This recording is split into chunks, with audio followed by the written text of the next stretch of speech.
تو وہ سہمے ہوئے ہیں، ڈرے ہوئے ہیں، ساڑی تو بخشش کوئی نہیں، ساڑا تو کوئی حال کوئی نہیں. تو اللہ تعالیٰ کہہ رہا ہے لا تقنطوا من رحمت اللہ، میری رحمت سے مایوس نہ ہونا، مایوس نہ ہونا. ان اللہ یغفر الذنوب جمیعا. ایک ان، یہ بچے سمجھیں گے، ایک پھر اسم ذات، صفت نہیں آئی، اسم ذات. ان اللہ اپنے ذاتی نام کو لائے. پھر یغفر الذنوب، ذنوب پر پھر الف لام آیا. پھر جمیعا، اس کی مزید تاکید آئی، بے شک اللہ تمہارے سارے کے سارے اگلے پچھلے نئے پرانے گناہ معاف کر دے گا.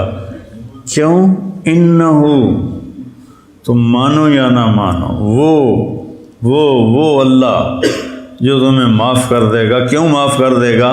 کہ ہوا، انہو ہوا، ایک انہو پھر ہوا، تاکید کے اوپر تاکید. انہو ہوا الغفور الرحیم، وہ ہے ہی غفور الرحیم، تو تمہیں معاف کیوں نہ کرے. بس اتنی بات ہے. وَأَنِيبُوا إِلَىٰ رَبِّكُمْ، توبہ کرو. توبہ کے بغیر اللہ تعالیٰ کا قانون کے خلاف ہے کہ توبہ بھی نہ کرے اور کہے مجھے اللہ معاف کر دے گا. پھر تو حسین اور شمر ایک ترازو میں تل گئے. توبہ کی شرط رکھ، توبہ کر لو. اور توبہ میں نے جمعے سے پہلے بتایا کہ آسمان تک اپنے گناہوں کو پہنچاؤ تو پھر کہو یا اللہ معاف کر، تو اللہ سارے معاف کر دیتے. تو یہ مغفرت کا عشرہ چل رہا ہے. پھر ایک اور آیت، نبئ عبادی انی انا الغفور الرحیم وان عذابی هو العذاب العلیم. میرے بندوں کو بتاؤ، بار بار نبے بار بار بتائیں، یا میرے نبی میرے بندوں کو بار بار بتائیں کہ میں بہت بڑا غفور الرحیم ہوں اور میرا عذاب بہت دردناک عذاب ہے. اردو میں ان دونوں جملوں کے وزن میں کوئی فرق نہیں ہے، لیکن عربی میں دونوں جملوں میں بہت بڑا فرق. پہلا جملہ بہت وزنی ہے، دوسرا جملہ اس کے مقابلے میں بہت ہلکا ہے. نبئ عبادی، یہاں پھر آ گیا عبادی، میرے بندے سہمے ہوئے ہیں. میں بچپن میں بہت شرارتی تھا اور بڑی مار کھائی اپنی ماں سے. تو میں شرارت کر کے نا وہ گھر کے کونے میں چھپ جاتا تھا اور پھر یوں کر کے دیکھتا تھا کہ میری ماں دا موڈ کی ہو جائے، ایسے کر کے دیکھتا تھا. صرف میری آنکھیں ایسے باہر آتی تھی، پیچھے میں چھپ ہوتا تھا. تو اللہ تعالیٰ کہہ رہا ہے یہ میرے بندے بھی ڈرے بیٹھے ہیں اور چھپ کے مجھے دیکھ رہے ہیں کہ پتہ نہیں معافی ہے کہ نہیں ہے. تو نبئ عبادی، میرے بندوں کو بار بار تسلی دو اور بتاؤ، انی، میں، انا بذات خود، الغفور الرحیم، میں غفور بھی ہوں رحیم بھی ہوں. اپنی ذات کو لائے، میں بذات خود. اب عذاب بتانے لگے. یہاں کہا انی انا، میں بذات خود، وہاں کہا میرا عذاب. مضاف مضاف الیہ ایک نہیں ہوتے. یہ میں کہتا ہوں میرا کرتا، تو کرتا اور چیز ہے، میں اور چیز ہوں. ٹھیک ہے، میری پگڑی اور چیز ہے، میں اور چیز ہوں. ٹھیک ہے نا. میری کتاب، میرا گھر، میری گاڑی، ہر جگہ میں اور ہوں، چیز اور ہے. تو یہاں اللہ کہہ رہا ہے عذاب بھی، میرا عذاب، یعنی اللہ اور ہے، عذاب اور ہے. وہاں انی انا، میں بذات خود، یہاں عذاب میرا، عذاب اور ہے، اللہ کی ذات اور ہے.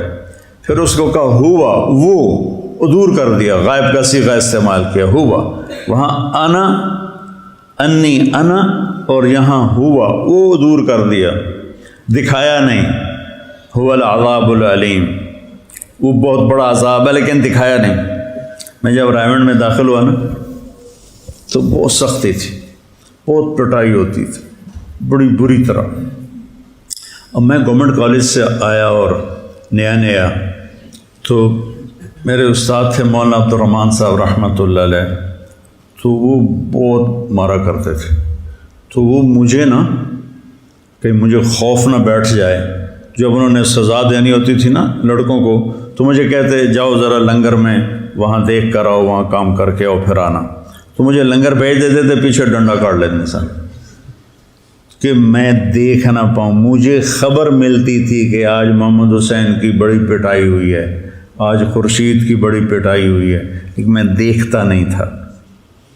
تو اللہ نے یہاں اپنا عذاب دکھایا نہیں، انا عذابی ہوا او دیوار دے پیچھے، اور غفور الرحیم انی انا، میں تمہارا رب تمہارے سامنے کھڑا ہوں اور تمہیں کہہ رہا ہوں میں بڑا مہربان ہوں، اور میرا عذاب وہ پچھا دور ہے، وہ شیخوپورہ روڈ سے، وہ بڑا عذاب ہے. کتنا خوبصورت فرق اللہ نے دونوں جملوں میں رکھا ہے. اپنی رحمت کو بتایا تو سامنے آ گیا، اپنے عذاب کو بتایا تو اس کو چھپا کے بتایا. جس اللہ کے نبی پر اللہ کا عتاب آیا تو عبست وتولیت نہیں کہا کہ آپ کے چہرہ بدل گیا اور آپ نے منہ پھیر لیا، نہیں، عبس وتولی. جیسے اللہ کے نبی موجود نہیں، ان کی غیر حاضری میں کہہ رہے ہیں. جیسے کسی شاگرد کو وہ حاضر نہ ہو اور استاد اس کو ڈانٹے کہ وہ دیکھو کیسا سست ہے، آتا نہیں ہے، کتنا بے وقوف ہے.